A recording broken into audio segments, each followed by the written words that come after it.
የወታደር አቅም ቢኖረውም ፖለቲካል ዝግጅት ስላልነበረው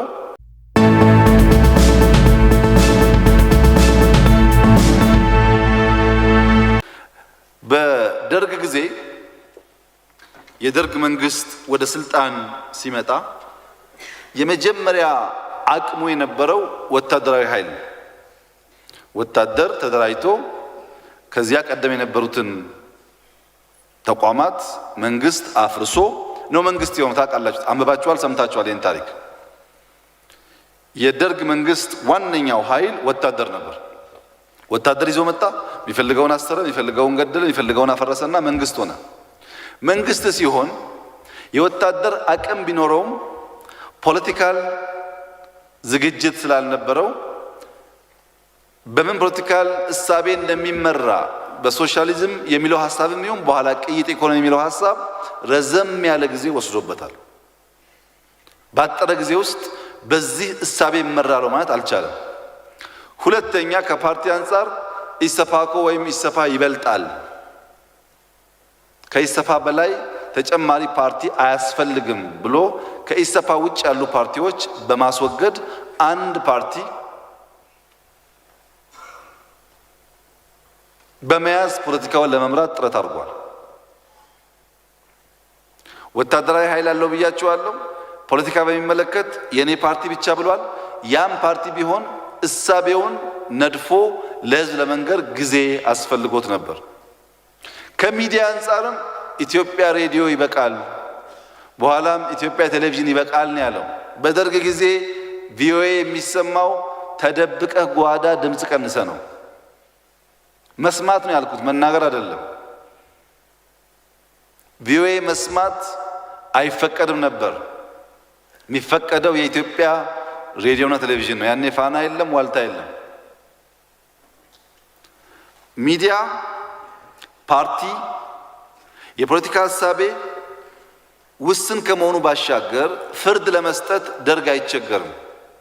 በመንገድ ላይ ሲያይ ኢህአፓ ከመሰለው ወይም መኢሶን ከመሰለው ማንኛውም ካድሬ መግደል ይችላል።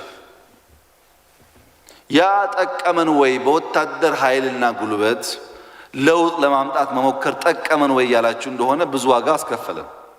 ቀጥሎ ኢህአደግ መጣ። ኢህአደግ የመጀመሪያ ጉልበቱ ወታደር ነበር። ይዞ የመጣው ኃይል ነው ዋነኛ ኃይሉ የነበረው። በዛ ኃይሉ ተቋማት አፈረሰ፣ የሚፈልገውን አሰረ።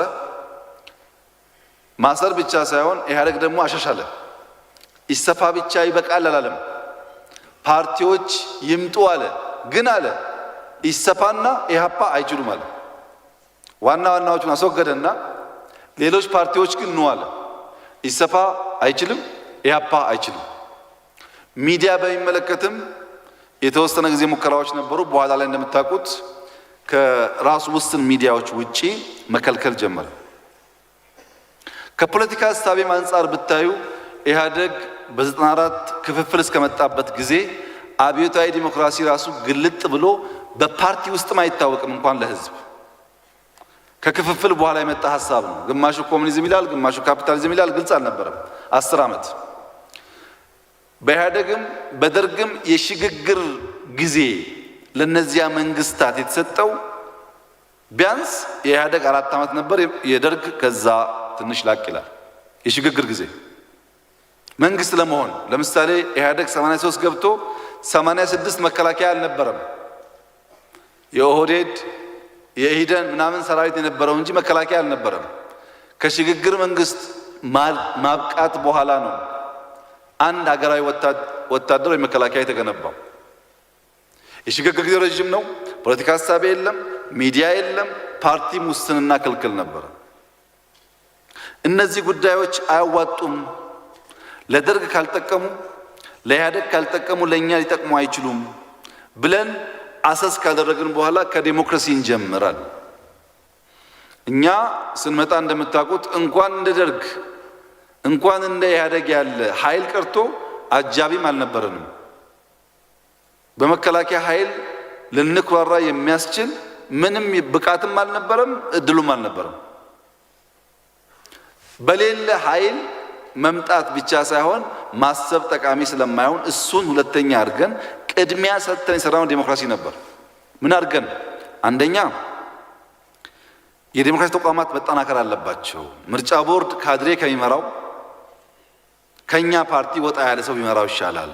ህጉ ይቀየር፣ ስትራክቸሩ ይቀየር ብለን ምርጫ ቦርድን፣ እንባ ጠባቂን፣ ሰብአዊ መብት ኮሚሽንን፣ ፍርድ ቤትን፣ ሲቪክ ሶሳይቲን የሚያጠናክሩ ህጎች ላይ ፎከስ አድርገን ሰራ። ዴሞክራሲ ይቅደም፣ የሚዲያ ነፃነት ይኖር ብለን ለውጥ ከመጣ 2-3 ቀን ውስጥ አብዛኛው የተዘጉ ሚዲያዎች ከፈትን። በነገራችን ላይ ወጣቶች ኢትዮጵያ ውስጥ እንደዚህ የፌስቡክ፣ የዩቲዩብ፣ የሚዲያ ብዛት አሁን የምታዩት በዚህ 4 ዓመት የነበረ እንጂ በኢትዮጵያ ታሪክ ውስጥ እንደዚህ አይነት የሚዲያና የተንታኝ ብዛት ታይቶ አይታወቅም። ይህ አዲስ ልምምድ ነው። ጥቅምም ጉዳትም አለው። ጉዳት እየቀነሱ ጥቅሙን እያሳደጉ መሄድ ያስፈልጋል። የመጀመሪያ ያደረግነው የዲሞክራሲ ተቋማት ማጠናከር ይሻላል። ደርግም ኢህአዴግም ይህን ሚስ አድርገዋል። እኛ ይህንን ጋፕ ብንሸፍን ዴሞክራሲ መሰረት ቢይዝ የኢትዮጵያን አንድነት የኢትዮጵያን ፍቅር መመለስ ይቻላል ብለን ሰራን። እሱን ከጀመርን በኋላ ያልጋበዝነው ፓርቲ የለም። አሁን ሰምታችሁ ከሆነ ለምን ሁሉ ፓርቲዎች አይጋበዙም፣ ይሄ መንግስት ሁሉም ፓርቲ አያሳትፍም የሚል ትሰማላችሁ። ከያሉበት ሁሉም ፓርቲዎች ግድያ ይበቃል ተመለሱ ብቻ ሳይሆን ደርግ ሲመጣ የንጉሱን ስርዓት አፍርሷል። ኢህአዴግ ሲመጣ የደርግን ስርዓት አፍርሷል። እኛ ግን ቲፒኤልኤፍም ጭምር ይቅርታ ይደረግልሃልና አብረህ ቀጥል ነው ያልነው። ኦነግንም ጠርተናል፣ ቲፒኤልኤፍንም ጠርተናል፣ ግንቦት ሰባትን የቀረ ፓርቲ አልነበረም። ዴሞክራሲ ስንሰራ ሁሉን ጋበዝናቸው። ከሁሉ ጋር ተወያየን። በምርጫ በሰላማዊ መንገድ ስልጣን በጋራ ወይም በተናጠል እንድንይዝ እንስራል ናቸው። በምርጫ ሄደን በዚያ በፈጠርነው የምርጫ ቦርድ የተሻለ ምርጫ ካካሄድና ካሸነፈን በኋላ ግን ብቻችን እንምራ አላልንም። ሌሎች ፓርቲዎችም ከኛ ጋር ሆነው መንግስት ይሁኑዋል። መልሰው ይሄንን በተግባር ያለፍንበትን ሂደት ሊመክሩን የሚያስቡ ሰዎች አሉ። ይሄንማ ሞከር ነው እኮ ጋበዝን፣ አወያየን፣ ምርጫ አንፈልግም ካልክ በኋላ ግን አወያይኝ ብትል ትርጉም የለውም። ምርጫ ውስጥ ገብተህ ብትሸነፍ እኔ ላቅፍ ዝግጁ ነኝ፣ ብታሸንፍ ለመልቀቅ ዝግጁ ነኝ።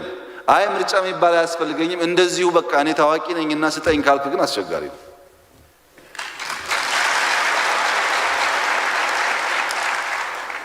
ይሄንን ካደረግን በኋላ ይሄ በቂ ስላልሆነ ሶሻል ካፒታል ላይ እንስራ። አሁንም መከላከያ ብንል ሩቅ ነው።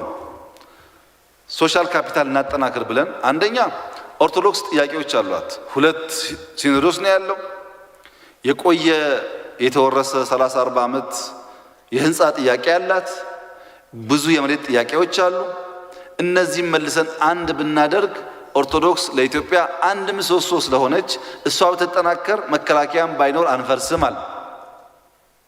ሁለተኛ ሙስሊም ውስጥ ኩርፊያዎች አሉ። የታሰሩ የተገፉ ሰዎች አሉ። ሰብሰብ ብናደርግ የባንክ ጥያቄ አለ፣ የመሬት ጥያቄ አለ፣ የመጅሊስ ጥያቄ አለ። እነዚህም መልሰን ብናጠናክር ሌላ ምሰሶ ይቆማል አለ። ፕሮቴስታንትን ደግሞ ሰብሰብ አድርገን ብናደራጅ ሌላ ምሰሶ ይቆማል። እነዚህ ካሉ ኢትዮጵያ በቀላሉ አትፈርስም ብለን ልክ እንደ መንግስት ጊዜ ወስደን አወያይተን እነዚህ ጉዳዮች ለመመለስ ጥረት አደረግን። ከዲሞክራሲ በኋላ ሶሻል ካፒታል፣ እዚያ ላይ ደግሞ ዘር እየዘራን በየዞኑ በየወረዳው ውይይት እያደረግን ማለት ነው። ይህን ካደረግን በኋላ ያየነው ሌላው ምልክት የፖለቲካል ተረክ ነው። ኢትዮጵያ ውስጥ የነበረው ትርክት ከፋፋይ ስለነበረ፣ ኢትዮጵያ ውስጥ የነበረው ንግግር የሚገፋ ስለነበረ የሚያሳስብ ነገር ላይ ዱዌል ማድረግ አለብን፣ የፖለቲካል ናሬሽን መቀየር አለበት በሚል ኢህአዴግ ኢትዮጵያ ውስጥ ማንም አይነቀንቀውም የተባለ ኃይል ነው።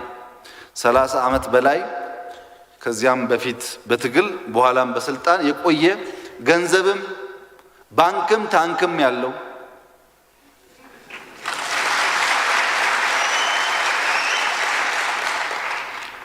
ስብስብ ነው። ይሄንን ስብስብ አፍርሰን ብልጽግና ብለን ሁሉም ኃይሎች ያሉበት ሶማሌነ፣ አፋርነ፣ ሀረሪነ የማይባል ሁሉም ኢትዮጵያዊ በእኩል የሚሳተፍበትን ፓርቲ እንፍጠር ሲባል እንደ ቀላል እንዳታዩት። በዓለም የፖለቲካ ታሪክ ብትፈትሹ እንደ ኢህአዴግ ያለ ፓርቲ ባዶ እጁን ዝም ብሎ እስክሪብቶ ብቻ ይዞ ውጣ ብሎ በትኖ መንግስት ሆኖ ብልጽግና የሚባል ነገር የፈጠረ ኢትዮጵያ ውስጥ ብቻ ነው፣ የለም። ሂደቱ ቀላል አይደለም። እንዳልኳችሁ ወታደር የለም። በእነሱ እየታጀብክ እነሱን ውጡ ብለህ የራስ ነገር መፍጠር ቀላል ነገር አይደለም። ወይ ተደራጅተህ ተዋግተህ ታሸንፋለህ እንጂ ውስጥ ገብተህ አብረው እየዋሉ እናንተን ላፍርሳችሁና አዲስ ኃይል ልፍጠር ብትል የሚቀበል የለም። ብልጽግና እውነት ለመናገር በፕሮግራሙ፣ በሐሳቡ፣ በስልጠናው፣ በተግባሩም ጭምር መላ የኢትዮጵያን ሕዝብ ሰብስቦ የሚያታግል ፓርቲ ነው። ሶማሌ ቋንቋ የሚናገር ሰው ብልጽግና ውስጥ አለ ሲባል ዝም ብሎ 3 ሶማሌኛ የሚናገሩ ሰዎች አስቀምጠን የኢትዮጵያ ፓርቲ እያልን አይደለም።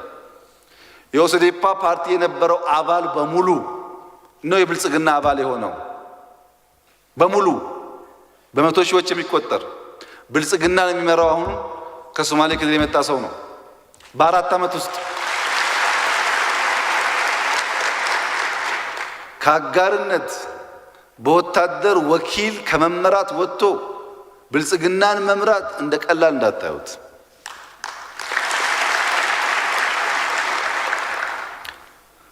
ይሄ ተረክ ላይ አንድነት፣ ፍቅር፣ ሰላም፣ ይቅር መባባል የሚለውን ደጋግመን ስንናገር ተረኩ አደገኛ ነው፣ ኢትዮጵያን ከፋፍሏል፣ ሰብሰብ ማድረግ አለብን ከሚል መነሻ ነው።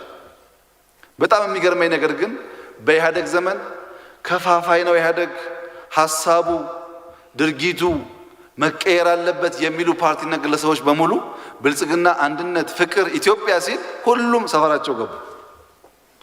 ሰፈራቸው ገቡና ኢትዮጵያ የሚለውን አንዱን ፓርቲ በግድ ገፍተው ኢትዮጵያ አይደለም ማለት ፈለጉ። እኛ አንድም ቀን ከኢትዮጵያ አንድነት፣ ከፍቅር፣ ከይቅርታ ውጭ አስተምረን ተናግረን ሰርተን አናቅም። ቢያንስ እዚህ ያላችሁ ወጣቶች በጎበኛችሁ ተቋማት ውስጥ ኢትዮጵያዊ ተቋም እንደገነባን በአይናችሁ አይታችኋል።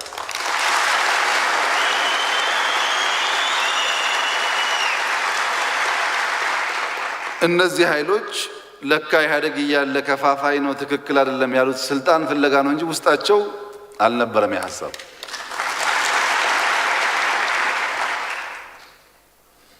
ተረኩን በፕሮግራም ብቻ አይደለም መጽሐፍ ጽፈን ሁሉም ዜጋ ያንብበው ይሄንን ነው የምናምነው ብለን ሰጥተናል።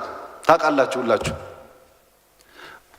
መጀመሪያ ፍኖተ ካርታ የለም፣ ወዴት ነው የምንሄደው ሐሳብ የለም ያሉ ሰዎች አሁን ደግሞ እኛ ሐሳባችን ፕሮግራም ብቻ ሳይሆን ይሄው መጽሐፍ ስንል ያንን ሊቃረን የሚችል ወይም ሊገዳደር የሚችል ሐሳብ ከማምጣት ይልቅ የኛኑ ሐሳብ መልሰው እኛን ይመክሩናል።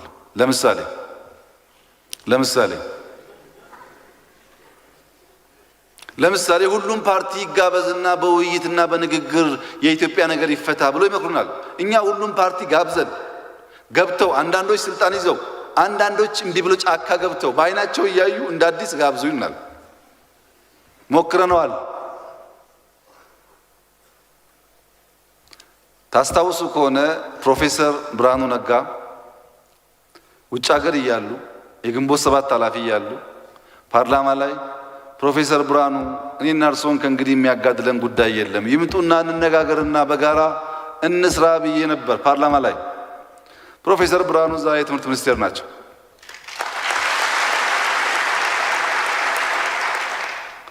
አቶ ቀጀላ አስመራ ነበሩ። ኦነጎች ባካችሁን ይበቃናል፣ ኑ ግቡ፣ ተወያይተን እንስራ፣ ከእንግዲህ ውጊያ አያስፈልግም ስንል አቶ ቀጀላ አስመራ ነበሩ። አሁን ሚኒስቴር ናቸው።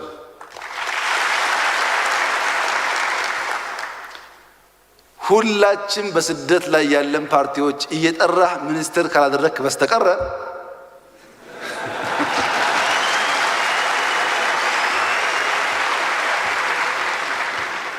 የነዚህን ጉዳይ አንቀበለውም ነው እንጂ እየተባለ ያለው መጋበዝም መወያየትም ስልጣን ማጋራትም በተግባር አሳይተናል፣ ጽፈናል፣ አሳይተናል።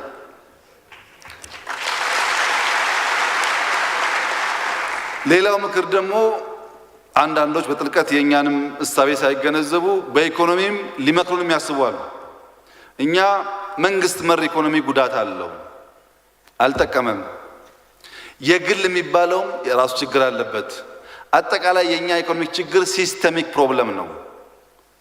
ከሲስተም ፕሮብለም ወጥተን ሁሉም የራሱ ሚና የሚጫወትበትን ነገር መፍጠር አለብን። ለምሳሌ የኢትዮጵያ ባንክ ብድር 70% መንግስት ይበደራል፣ 30% የግል ይበደራል። ይሄ ትክክል አይደለም፣ ባላንስ ማድረግ አለብን ብለን ጽፈን በተግባር 37 የነበረውን ገልብጠን ባንኮች ላይ የነበረውን ጫና ቀንሰን እየሰራን ይሄ መንግስት ለምንድን ነው የግልና የመንግስት ሚና ባላንስ አድርጎ የማይሰራው ብሎ መልሰው ከመደመር ላይ አንብበው እኛን ይመክሩናል።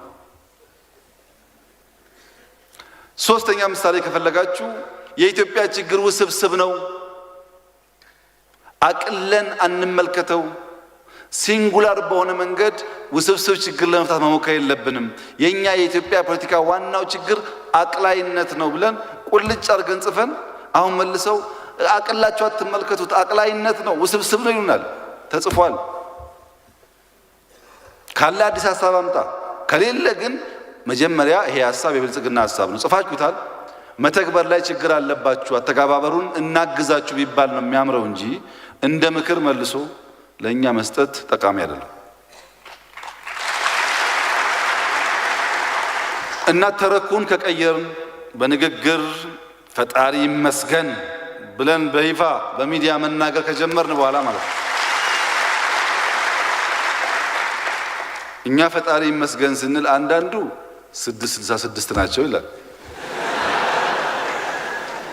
አንዳንዱ የሆነ ነገር ናቸው ይላል። ፈጣሪ ይመስገን በማይባልበት ዘመን የነበሩ ሰዎች እንደዚህ አይነት ስያሜ ሳይሰጣቸው አሁን ለኛ መስጠት ፌር ነው?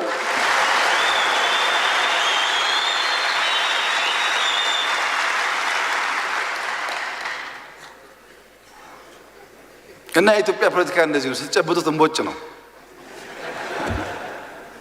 ከዚህ መውጣት የሚያስፈልገው ደጋግመን ፍቅርን፣ ደጋግመን አንድነትን፣ ደጋግመን ሰላምን በመናገር በማስተማር ነው። ለምን የምንፈልገው እሱን ስለሆነ።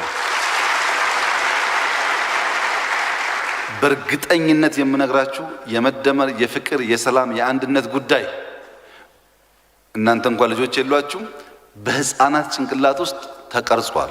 እነሱ ሲያድጉ ቋንቋቸው መደመር፣ ፍቅር፣ አንድነት፣ ይቅርታ ነው። አሁን ያለውስ ትናንትን ይመኛል፣ አሁንም ይመኛል፣ እስከ ድረስ እየተመኘ ይሄዳል።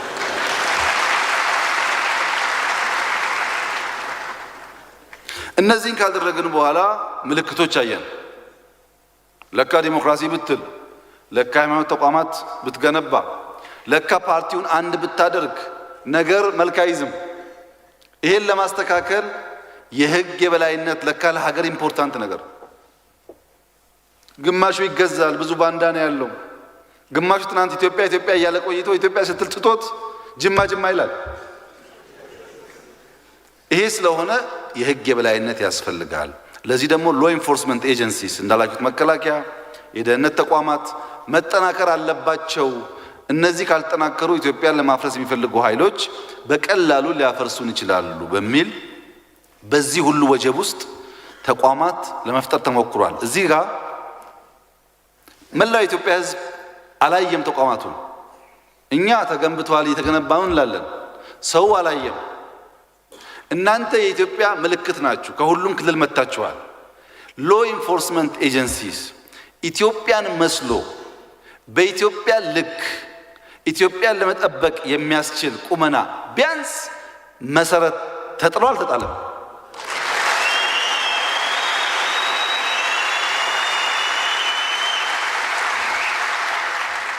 እንዳያችሁት ተጥሏል። መከላከያም ይሁን ደህንነት ተቋማት ኢትዮጵያዊ መስሎ እንዲገነባ ያስፈለገበት ዋናው ምክንያት ያ ካልሆነ ስተት ደክመ ውርደት ስለሚያስከትል ነው። ለማንም ተብሎ ሳይሆን ስለማይጠቅም ነው። በየተቋማቱ ብትሄዱ የሁሉም አካባቢ ሰዎች በተቻለ መጠን ለማሳተፍ የተሞከረበት ዋናው ምክንያት ኢትዮጵያ